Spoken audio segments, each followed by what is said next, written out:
Di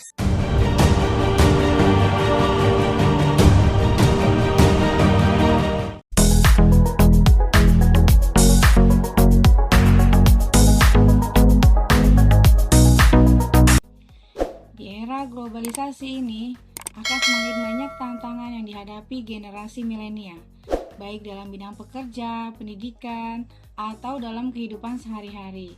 Untuk mengantar perusahaan dan individu pada target yang telah ditetapkan, maka diperlukan keberadaan seorang pemimpin dalam suatu organisasi. Seorang pemimpin dalam menjalankan tanggung jawabnya dapat dipengaruhi dari gaya kepemimpinan. Indonesia diproyeksikan akan mencapai puncak masa produktif sebesar 70% dari keseluruhan penduduk Indonesia dari tahun 2020 hingga 2030. Hal ini akan menjadi keuntungan bagi perekonomian dan pembangunan Indonesia jika generasi milenial dapat diberdayakan dengan lebih baik sebagai generasi penerus. Dengan jumlah populasi mereka yang banyak, maka dibutuhkan karakter terdepan yang sesuai dengan generasi milenial tersebut. Kepemimpinan milenial merupakan kepemimpinan yang memiliki daya inovasi, kreativitas yang tinggi. Mereka adalah generasi cendekia. Cendekia didefinisikan dari Kamus Besar Bahasa Indonesia yang diartikan tajam pikiran, lekas mengerti, cerdas, cepat mengerti situasi dan pandai mencari jalan keluar cendekia. Terpelajar. Kata cendekia ini sangat jarang sekali dipakai di tengah hiruk-pikuk narasi kepemimpinan nasional. Kita lebih mengenal kepemimpinan transformasional, kepemimpinan transaksional, dan kepemimpinan autokratif.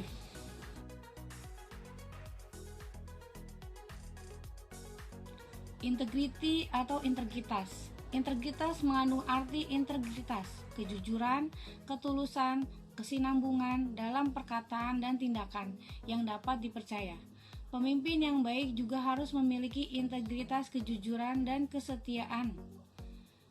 Menggambarkan integritas sebagai ketulusan untuk menyeimbangkan kata dan emosi dengan pikiran dan tindakan, tanpa keinginan apapun selain untuk kepentingan orang lain. Tanpa dendam atau keinginan untuk menipu, mendapatkan keuntungan, mengeksploitasi, dan mengontrol. Kejujuran ini adalah prinsip yang harus dipatuhi oleh karyawan dan organisasi. Penting untuk menegakkan prinsip integritas, keterus-terangan, kesinambungan dalam ucapan dan perilaku. Dalam perilaku yang baik dan memungkinkannya dalam program kerja sesuatu organisasi.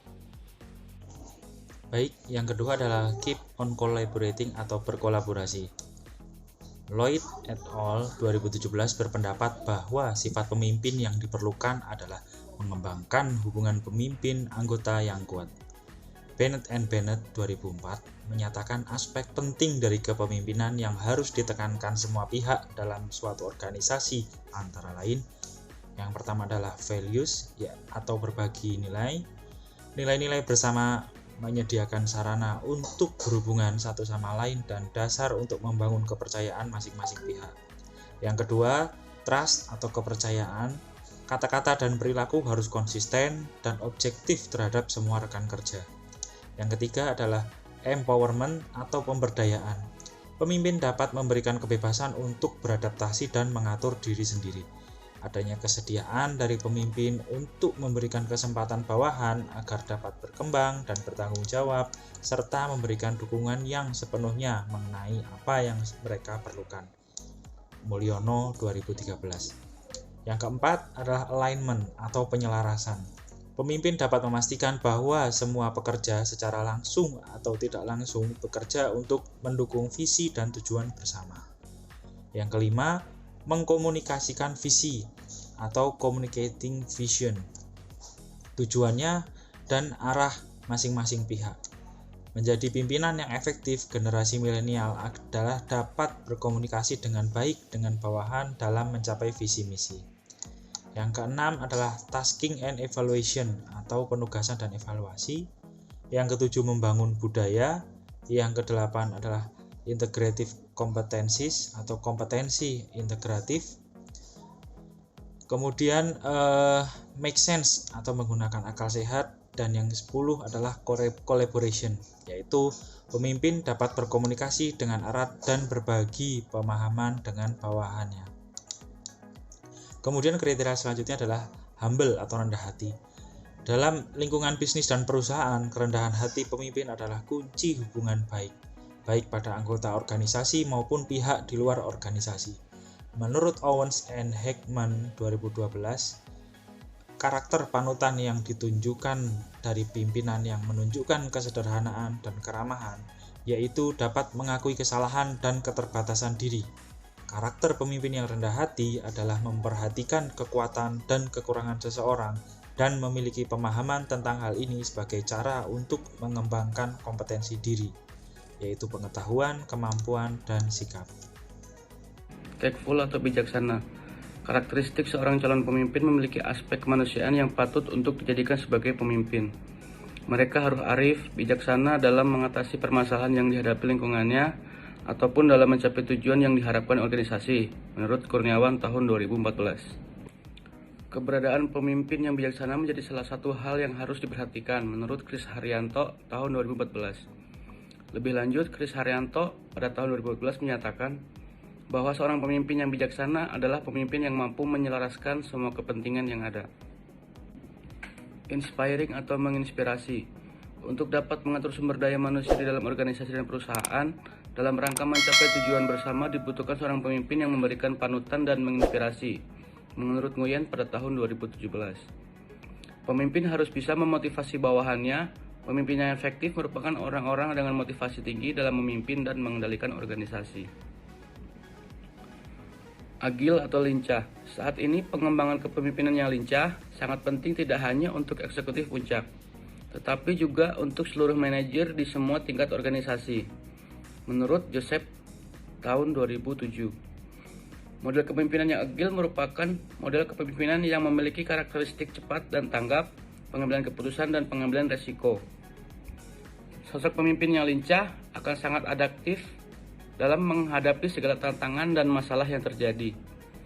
Pemimpin yang lincah cocok untuk diterapkan di era milenial di mana pemimpin berfokus pada cara memaksimalkan produktivitas dan kerja tim.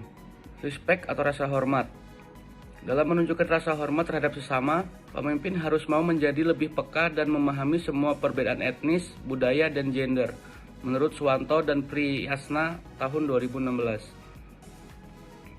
Hua Hoebek dan Eklov pada tahun 2009 memberikan karakter pemimpin yang saling menghormati, yaitu saling mempercayai, memberikan tanggung jawab, mempertimbangkan kebutuhan, menjaga hubungan, menghargai toleransi terhadap kesalahan, memberikan otonomi, mengakui kesetaraan, mempromosikan pengembangan, terbuka untuk kesehat, menerima kritik, menggali potensi, mencari partisipasi, memperhatikan hubungan tingkat pribadi, dapat diandalkan, bersikap penuh perhatian, mendukung, dan berinteraksi dengan ramah. Kepemimpinan cendekia dapat membantu generasi milenial menjalankan tugasnya secara optimal di organisasi atau perusahaan tempat mereka bekerja dengan 6 karakter ini. Model kepemimpinan ini mengedepankan nilai-nilai karakter, ikhtiar, dan moral yang mendorong pemimpin muda Indonesia menjadi manusia dan pemimpin yang lebih baik. Hal ini sangat membantu karena perkembangan teknologi komputer di era milenial ini di mana terjadinya perubahan yang konstan.